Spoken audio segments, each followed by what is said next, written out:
What is up, everybody? Welcome back to Joy, actually, or if you're new here, welcome. Yeah, today I have a ring light and a microphone because we're getting serious. We are having a bit of a podcast episode, and we're going to talk about a topic that has been very much on my mind lately, and I need to talk to someone about it. And thankfully, there are 354 of you. Corrected my grammar there. And I'm excited to bring you back to an episode of whatever we're going to call this. Let's go. Parasocial relationships. That's our topic today. I've been thinking about this a lot lately, and what kind of started all of this was there is a YouTuber that I used to follow a lot. His videos cracked me up, so we're going to call him Bob. Bob has a lot of charisma. Bob's a funny dude. Now, I saw a TikTok on my For You page about Bob, and it was someone saying that they think that Bob is dating another person, and we'll call her Sophia. And the way people were actually angry about this kind of cracked me up a little bit, because at the end of the day, these people are strangers to us, and you should not be angry when two strangers are dating. Seriously though, guys, let's get some help here as a collective. I go to the comments of this video, and instead of I'm happy for Bob, I love Bob, I'm happy Bob found his woman, no, the comments were more like, I'm angry, that should be me holding your hand, that should be me holding your hand, like stuff like that, but serious, punching a hole in my wall. Hello, guys. I understand being connected to an internet personality. I mean, a lot of these people put their entire lives on YouTube. They vlogged their wedding. They vlogged their first job. They vlogged whatever. And so naturally, you're going to feel like you know the person on a very deep level, which is fine.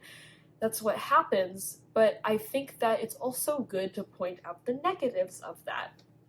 First example being, in these cases where someone is very attached to a social media star, influencer, creator, whatever you want to call it, here's what happens. You, the viewer, the fan, like us over here, even though right now I'm technically the creator, but you know what I mean. We see these people as celebrities or friends, and there's really no in between. I mean, you either view these people as really cool icons that you want to meet one day, or you start to view them as a really personal person to you. I guess it kind of does fall somewhere in between for most people, though. I'm trying to think about YouTubers that I actually watch, and I do see that falling more so in between. I don't really see them as really out of reach Taylor Swift level celebrities, but I definitely don't see them as like Billy Bob next door.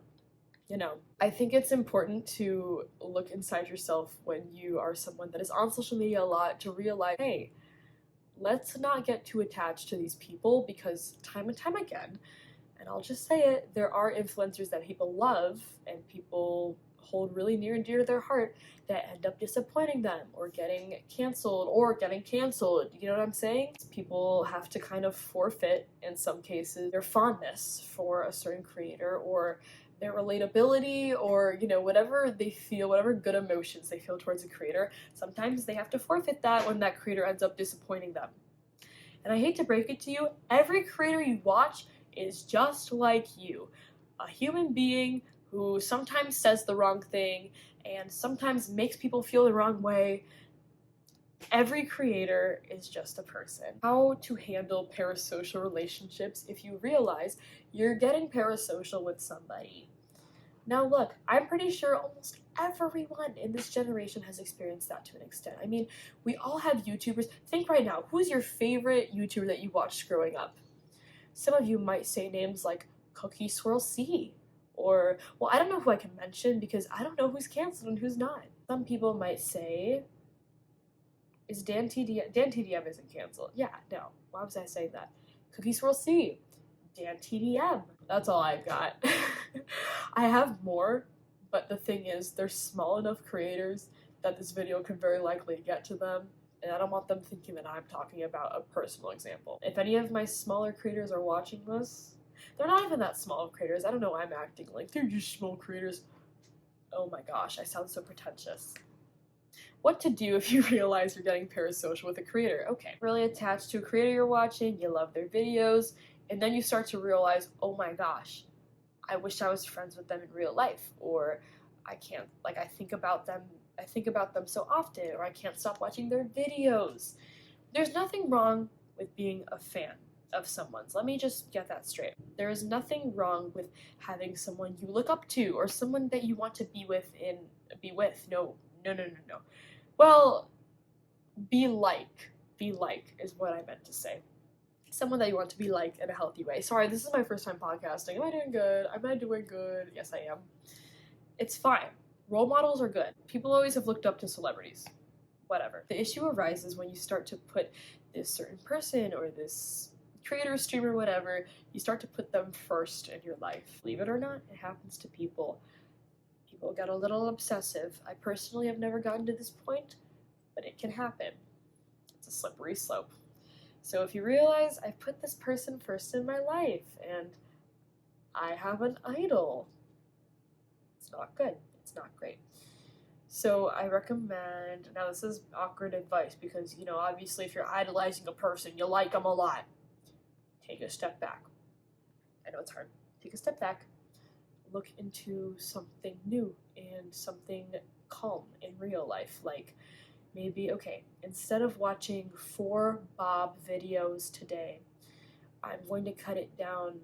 That's not even a lot, really. Okay, let's be so honest. Personally, like my favorite YouTubers, I could watch 10 videos of them on end if I have nothing to do. In an ideal world, I would do that. But let's say you are obsessing over Bob, and instead of watching his videos all day long, you are going to maybe say, how about I watch one of his videos in the morning and at night? So you're still getting your little Bob fix. You're getting your Bob fix, but you're not obsessing over Bob. Right? Now, guys, I know that rarely does it get to the point where someone can't let go of a creator, but I do think that a lot of people get very attached, and it's scary to watch. It's especially scary to watch young people get attached to creators too, because when you're young, when you are these formative years, right, your teenagehood, your early teenagehood, that's how your brain is developing, and your brain is developing in a way that it's going to stay that way for likely the rest of your life. Spooky. Parents, hello, parents. If you have a kid who's really attached to a YouTuber, TikToker, streamer, whatever, realize that might stick around, or that habit at least might stick around, which is a little spooky. Another thing that's really odd is people forget that the people that they watch, the TikTokers who post every 5 seconds, you forget that yes, they're content creators and their job is technically to entertain you. However, they are real people with real feelings. I went viral once this year. Yes, I went viral once this year.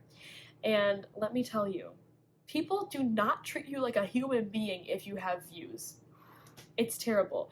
And some of us are guilty of this as well, right? It's so easy to judge people on the internet. It is so easy to look at someone and say, you're insane, or I would never live like you, blah, blah, blah. You have to realize, once again, we don't know these people. So even us engaging in a way of over-criticism or even leaving hate comments in a way is sort of kind of getting even past that parasocial stage, because sometimes creators like me, I did do this, like reply to the hate comments, and now you have put yourself in this creator's life in real life, and that's what people forget. We are so used to having parasocial relationships that we don't understand that there is actually a very easy way to cross over into not being parasocial and into actually having a conversation with the people. It's very strange. And I guess it's still technically parasocial in a sense, but you know what I'm saying? Now you're kind of a part of this person's life, and it's usually not in a good way. So guys, I know it's easy to leave hate comments. I know it's so much fun when you think of something snarky and quick to say, but let me just tell you, it's not worth it. It makes the other people feel so terrible. And now that I've been on the other side of it, I can say, if you've got a negative opinion, if you have something mean, and here's the thing, sometimes it's okay to leave an opinion if it is opposing something. I think healthy conversation is good. But being downright rude for no reason, in the eyes of the creator, me personally, I would have said, why did you not just scroll? Why did you not just scroll? It feels good to kind of jab at people with your words sometimes, but I'm telling you guys, it's not worth it. It's not worth it. Why? We should be promoting peace and love and happiness, not to sound all tacky.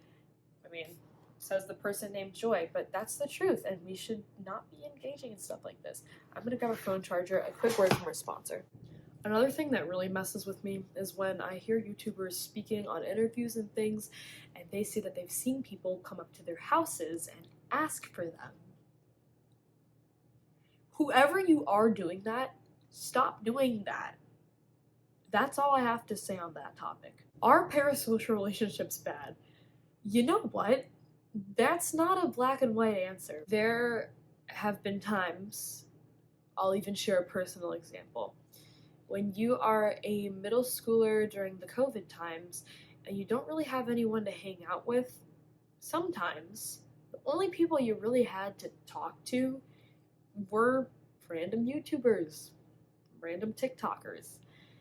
Now, and then naturally, when you're watching too much of their videos, you're going to start to feel like you know the person. It just happens. If you are harmlessly just enjoying someone's content, not idolizing them to the point where they are taking up a significant portion of your life where you should be focusing on other things, it's fine.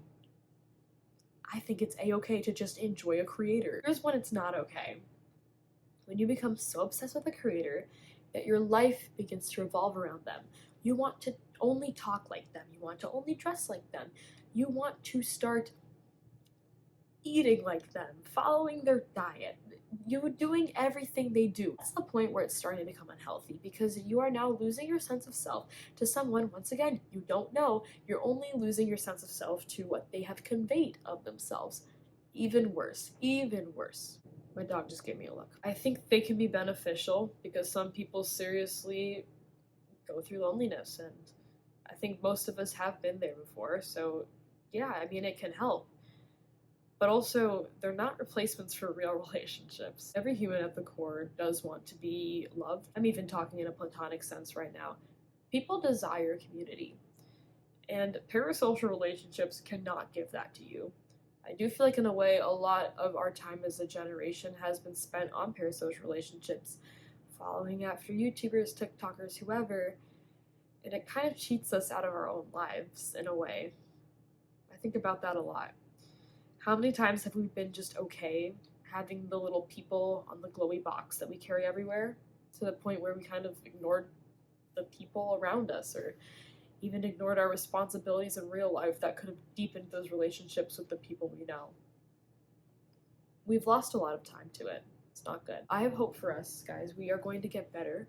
As a generation that did suffer through a pandemic and through weird aftermath of that pandemic, we are strong people, and we know that. Nothing can get us. Nothing at all can get us. We're strong. And I firmly believe that one day we're all going to be back to normal, and I've noticed it. I've noticed it in a lot of us. A lot of us have started going out again, making friends in real life, and I'm proud of us. The coolest thing about all this parasocial relationship stuff, even just having a creator that you've loved or adored, it is so interesting when you see an old video of theirs and it can take you back to a place and a time. You know how on TikTok it says if you type in a certain thing, it'll show you the first TikTok you saw? Well, I saw the first TikTok, supposedly, I saw, and immediately it had that sound. I don't know if you guys remember it. Anyway, it had that sound. And the second that played, I was all of a sudden, in 2020, making whipped coffee. I never made cloud bread. Did you guys ever do that? That should be the next video. Trying quarantine life hacks. Trying cloud bread, whipped coffee, popping candy. I never trusted that, never made it. But people were selling it. There was a girl in my middle school who sold that, and I never bought it from her, but I'm pretty sure I said I would, so I'm sorry, Queen. I'm so sorry. I never bought your popping candy. I just didn't trust it. I didn't even trust myself to make it. It looked gross. But you know what? I think the next video of this might be reminiscing on some kind of nostalgia, because I think we can use it. Thank you all so much for watching. Make sure to comment, like, and subscribe. Turn on post notifications so you get notified every time I upload a new video. Peace, love, stay joyful. Bye!